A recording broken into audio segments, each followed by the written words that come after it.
A very good day. We're from Group 1 and the industry that we've chosen is banking. So my group members are Naga Divyasri, Nurul Iza, Nur Zafira and myself Divya Shalini. I will be starting with the introduction here, which is this chapter will discuss the overview of the four banks that we've chosen, which are the Central Bank of India, the Bank of Maharashtra, State Bank of India and Bank of India. The problem statement, research questions, research objectives and scope of study will all be discussed after the overview. So to start up the overview, firstly, for example, we are going to talk about the Central Bank of India. It was set up in 1911 and it was the main Indian business bank which was entirely claimed and overseen by Indians. As for the Bank of Maharashtra, it is one of the largest commercial banks in Maharashtra. The Bank of Maharashtra, it was established in September 1935. The State Bank of India is an Indian multinational public sector banking and financial services statutory body headquartered in Mumbai. Bank of India was established by entrepreneurs from Maharashtra, India until 19 July 1969 when it was nationalized along with the other banks. The bank was under private ownership and dominance. Next, we will be moving on to the problem statement, research objectives and research questions. So the problem statement here is currently the return on assets is a major problem for the four of the chosen banks in India that we have chosen specifically for our project paper. So the return on assets indicates how profitable a bank is relative to its total number of assets. This affects the probability ratio of the bank. Research objectives are to investigate the relationship between the return on assets towards the firm's internal factor in the four banks, to investigate the relationship between return on assets to the firm's external factor in the four banks, and lastly to investigate the relationship between return on assets towards the firm's internal and external factor in the four banks. So research questions, is there any relationship between return on assets towards firm internal factor in the four banks?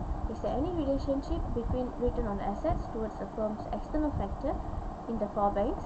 And is there any relationship between the firm's internal and external factor and return on assets in the four banks? Moving on to literature review, I will be talking about the main four. For example, the first one is ROA, which is return on assets. So as expressed in corporatefinanceinstitute.com, return on assets or return on resources is such a level of benefit others call a degree of profitability. As for ROA and credit risk, as expressed by Mendoza and Rivera in the year 2017 in Logical Annals of Economics and Business, they thought about the effect of credit risk on the advantage of nation banks in Philippines and found that credit hazard or risk has a negative relationship with the bank's benefit or profitability. As for inflation rate, said by Osa Bohins in 2018, states that the inflation can be characterized for the most part as the steady ascent in the cost of merchandise and enterprises in an economy. Lastly, for market risk is made out of value market hazard or market risk, loan fee danger, and conversion standard risk or danger. Now I want to talk about the methodology State Bank of India. Our group assignment used an internal factor of ROA, ROE, current ratio, average collection period, debt to income, operational ratio, and operational margin. While the external factor, we choose unemployment rate, interest rate, exchange rate, inflation rate, market risk, and gross domestic product. For the statistical analysis, for the analysis that carried out on Bank of India from 2015 from 2019, all data were being together for 5 years, which is divided into dependent variable, independent variable, including external factor and internal factor. While the model 1, which is influenced with internal factor on return on asset, and model 2 influence with external factor return on asset. Lastly, model 3 which is influenced with internal and external factors on return on asset of company. Next, I'm going to be talking about the trend analysis for return on assets. So as we can see, for all the four banks, the return on assets has declined from the year 2015 to 2019. Return on assets help indicates profit for the four banks, and for all the four banks, it has shown a series of decline in their return on assets for the past 5 years. For example, the State Bank of India went from 0.01 in 2015 to 0.0054 in the year 2016. And for further example, you can take for example the Bank of India. The Bank of India went from 0.0027 to 0.010 in 2016. Moving on to trend analysis on current ratio.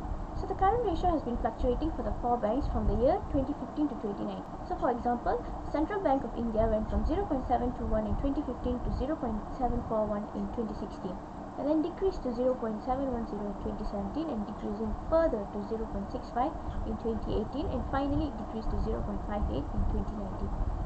So we can see that the current ratio keeps inclining upwards only to decline in the end. Next, we will be talking about the trend analysis for inflation rate. So inflation rate was taken at the end of March for all the four companies or banks, thus leading them to having the same value yearly. Inflation rate has shown a constant decline from the year 2015 to 2018, but increased in 2019 March. So it started with 4.90 in 2015 and to go down to 4.50 in 2016, then followed by 3.60% in 2017, and only to decline further in 2018 to 3.43. It then finally increased to 4.54 in 2019. Last but not least, for trend analysis, I'll be talking about market risk. So market risk was also taken at the end of March for all the four companies, or should I say banks, thus leading them to having the same value yearly. Market risk has shown a constant decline from the year 2015 to 2019 March. It started with 2.29 in 2015 to go down to 2.26 in 2016. Then it was followed by 2.12% in 2017, only to decline further in 2018 to 1.86, and lastly it declined to 1.81 in 2019. So this shows that banks lost out a lot of financial investments yearly from the price adversities when they ended their financial report in March. Thank you. Now is descriptive statistic for model 1, which is internal factor. We use ROA, current ratio, average collection period, debt to income, operational ratio, and operation margin. Now I want to talk about the correlation for model 1. In the correlation model 1, we can talk about the most significant and not significant with dependent variable. The most significant two dependent variable of return on asset company is current ratio, which is the value showed at 0.001. This is a strong correlated with ROA dependent. Now we want to talk about the not significant at all with the dependent variable, which is average collection period, which is the value is 0.487, which is not correlated with dependent variable of ROA. Now we want to talk about the ANOVA model 1. We want to mention that the model 1 is have significant value, which is 0.01. This show that p-value of dependent variable for ROA is 0.01. The value 0.01, which is most significant with ROA, to the dependent variable return on asset.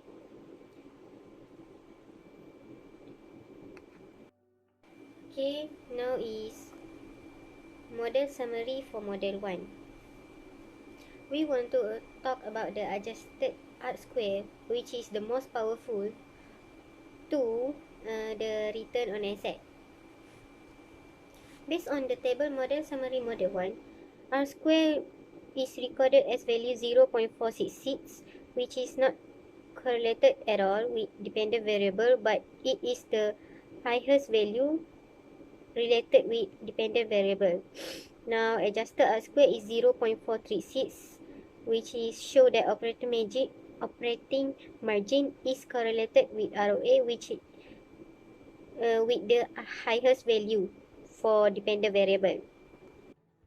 So last one is coefficient. The show of coefficient table is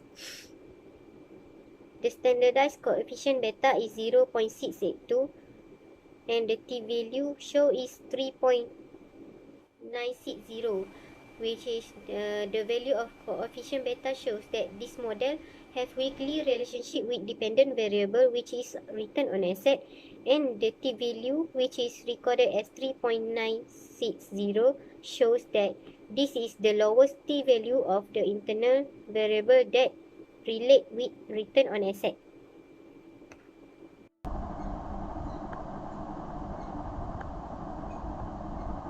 The null factor being tested is inflation rate. Based on percent correlation, it is recorded at a value of 0.075, and this indicates that inflation rate has a positive relationship with bank profitability. If the inflation rate increased by 1%, then the profitability of the banks increased by 0.075. Second one is interest rate. There are relationship between interest rates and bank profitability, with banks benefiting from higher interest rate. Banks make more money when interest rates are higher by taking advantage of the disparity between the interest banks paid to customer. So from the table, it can be seen that ROA and interest rate has a positive relationship. When interest rate increase by 1%, the ROA will increase by 0.057. And the third, exchange rate. It shows that all the external variables except exchange rate are positively correlated with ROA.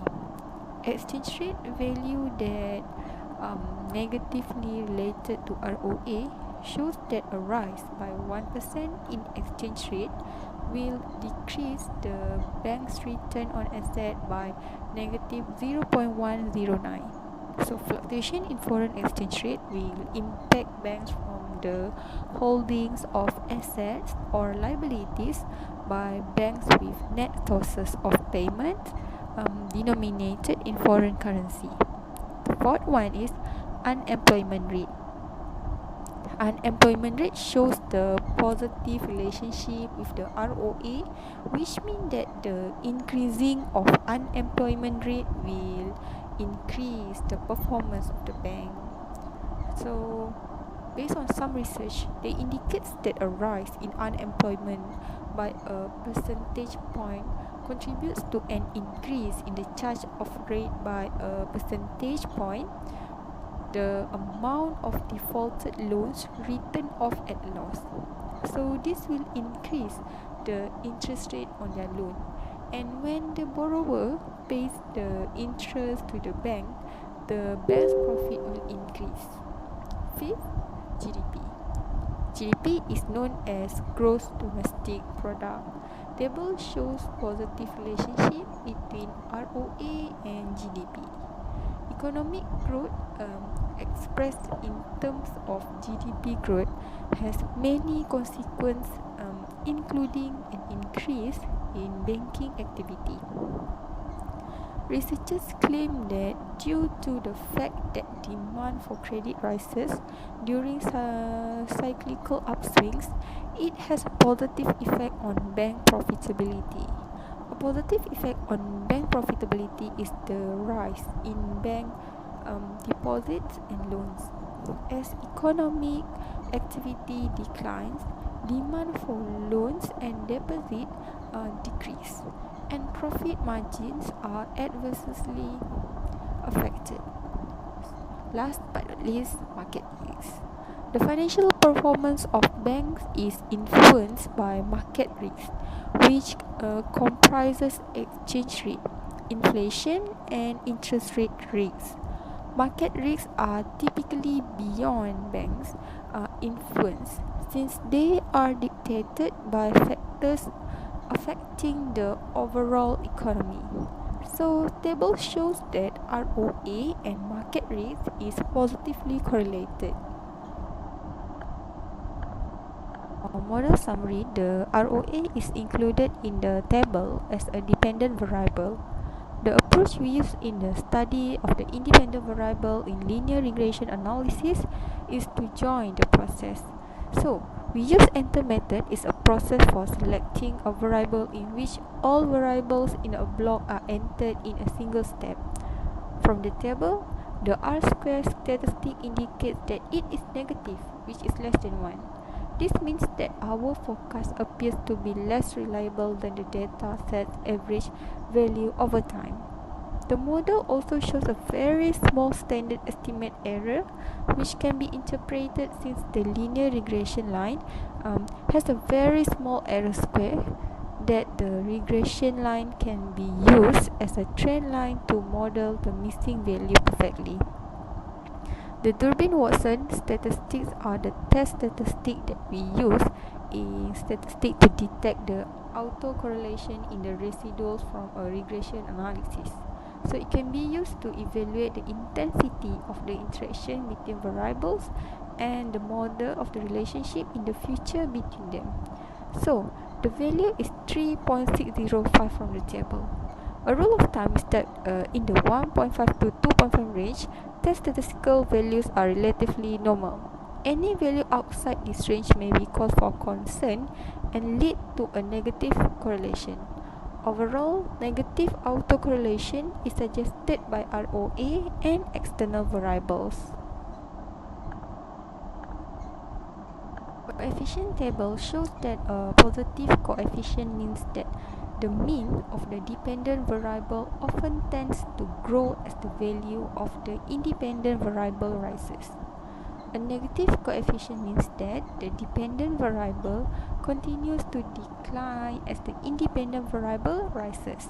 So for this model, the standardized coefficient beta for inflation rate is recorded at 0.159, which indicates that ROA as the dependent variable and inflation rate as the independent variable has positive relationship. It means when inflation increases, ROA increases as well. So, let's look at the negative relation factor. When the value is negative, the interest rate indicates a negative relationship with the ROA. So, it can be seen that ROA decreases as interest rate rise. A dropping ROA means that the company may have overinvested in assets that have failed to implement growth in revenue, an indication that the company may be troubled. So from the table, we can see that the t value is lower than significant level for the external variables. ANOVA, the predictors consist of market rates, interest rate, inflation rate, and unemployment rate based on the ANOVA table. This is the table showing that the ANOVA analysis performance and whether there is a statistically significant difference between the means of the group.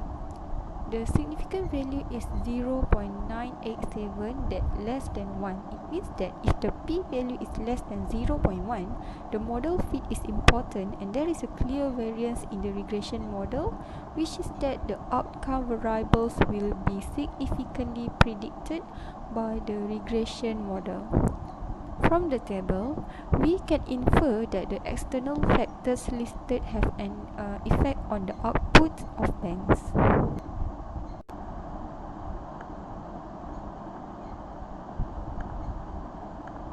Descriptive statistics, internal and external factors. Descriptive statistics, internal and external factors.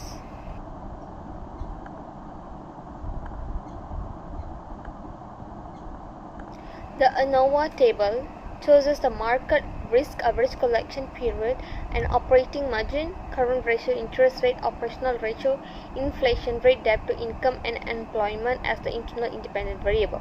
The significant level of ANOVA is less than 0.001. This value is significantly lower than 0.05. This indicates the regression model have a stable variance. The model can exactly predict the outcome variable.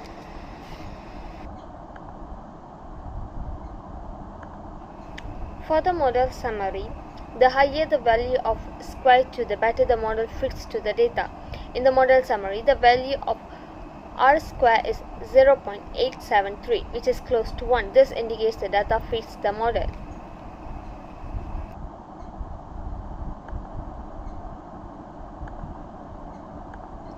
Coefficient, internal and external factors. Current ratio is the most influence the ROA. The current ratio of significance is 0.059. This means the 59 of the independent variable is estimated by an independent variable. Other than that, operating margin influences the ROA. The operating margin adversely affects the return on asset company's asset. The current ratio of significance is 0.009. This means 9% of the dependent variable adversely affect the return on asset.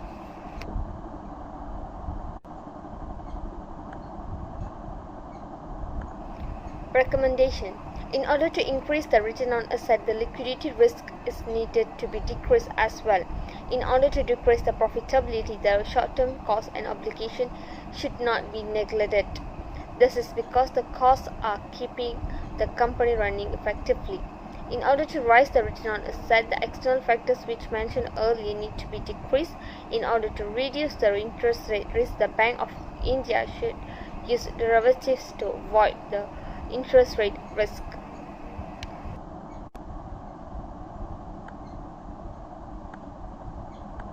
Ample evidence exists to state that the internal factor has the greatest effect on the return on asset as the dependent variable. Among the internal variables, based on the correlation coefficient, the operating margin was positively affected by profitability compared to other factors. This means that the bank efficiently converting their revenue into profit. This is because a higher operating margin means that the banks receive sufficient cash from their activities to pay for all the operating costs relating to the maintenance of the business. However, for external factors, only exchange rate is negatively affected by the dependent variable. This shows that fluctuation in foreign exchange rate impact banks when exchange rate decrease. The profitability of the banks decrease as well. So, investors are better able to determine the currency exposure of their portfolio by recognizing the effect on banks and assets and the link that exchange rate fluctuations have with asset returns.